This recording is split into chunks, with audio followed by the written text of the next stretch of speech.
GCSE question of the week, week 26. The shape below is made up of a regular hexagon and a regular pentagon.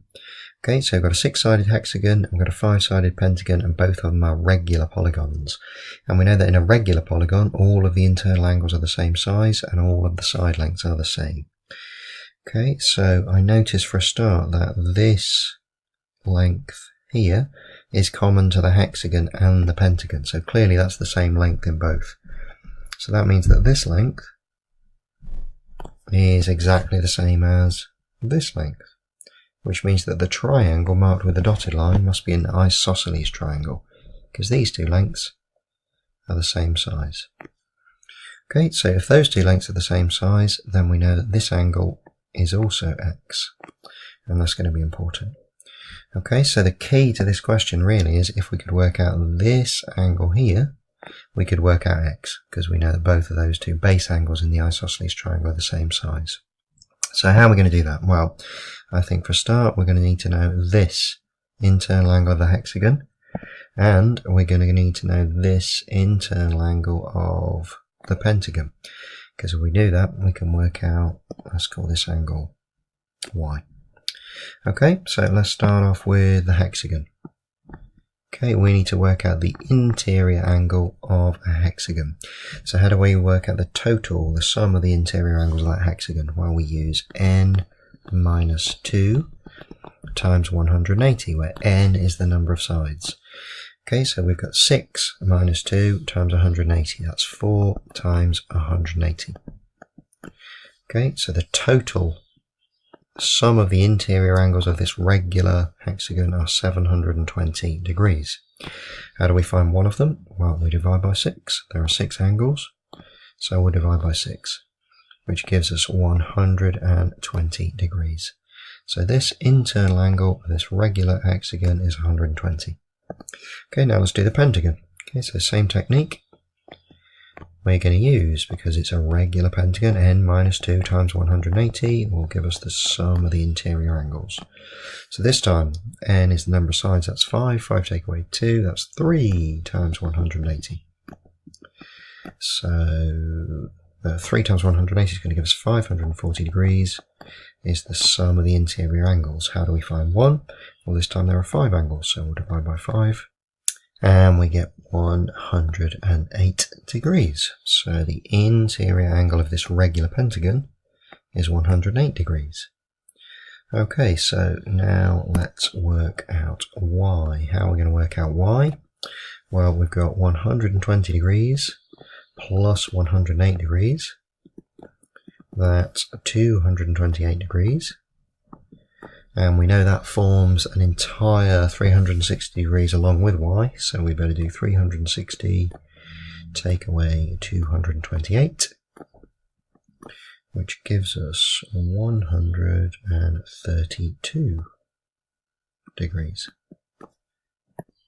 Okay, so y is 132 degrees. Right, now we can work out x. How are we going to work out x? Well, x is an internal angle in a triangle. We know the sum of the interior angles in a triangle are 180 degrees. And we know that one of those angles, y, is 132. So let's subtract 132. And that gives us 48 degrees. Okay, that's not x. That's the angles left in the triangle. That's made up of 2 lots of x. Okay, so we need 48 degrees divided by 2, because these are base angles in this isosceles triangle. We said right at the start they're the same, so x is 24 degrees. Now note that just before we move on, I've described all of the reasons as I've been going through, but I've not written them down. So on an exam question, give reasons for your answer. We've talked about the fact that base angles in an isosceles triangle are equal. We've talked about the fact that we've got an internal angle of a regular polygon by n minus 2 times 180, and then divide by the number of angles. You'd need to make sure that you wrote all those down in your answer.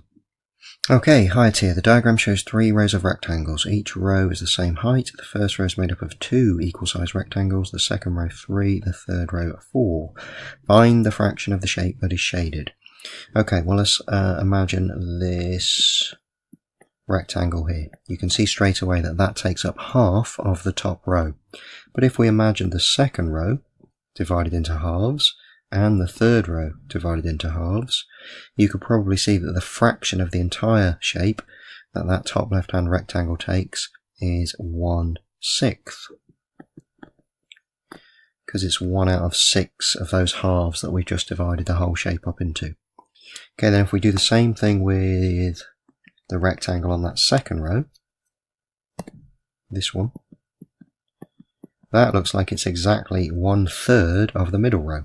But if we imagine the top row divided into thirds and the bottom row divided into thirds as well, again, you can probably see that that's worth 1/9 of the entire shape. Now let's do the bottom left one. The bottom left one, that one, is exactly 1/4 of the bottom row. But we could imagine the middle row divided into quarters, the top row divided into quarters, and again you can probably see that that's worth 1/12. So all that remains for us to do is to add those fractions together. We've got 1/6 plus 1/9 plus 1/12. And to add fractions we need a common denominator. So it's looking like 36 is the way to go here. So 1/6, that's multiplying by 6, that gives me 6/36. Plus 1/9, well, 9 times 4 makes 36, that's going to give me 4/36. And this one's by 3, we get 3/36. So our total fraction is 13/36. Doesn't look like we can simplify that with that prime number on the top. So that's our answer. 13/36 of the shape is shaded. Okay, just before we stop, let's have another think about how we got those fractions in the first place. Right, if you don't like that visualizing method, let's go back to the red shape that we started with. So another way to think about this is, well, half of the top row is shaded, but the top row is only 1/3 of the whole shape. So we really want to know, it's just one row, 1/3, we want to know what half of 1/3 of the shape is. Okay, and remember we can always change that half with a times. That gives us half times 1/3, which is 1/6, exactly like we got at the top.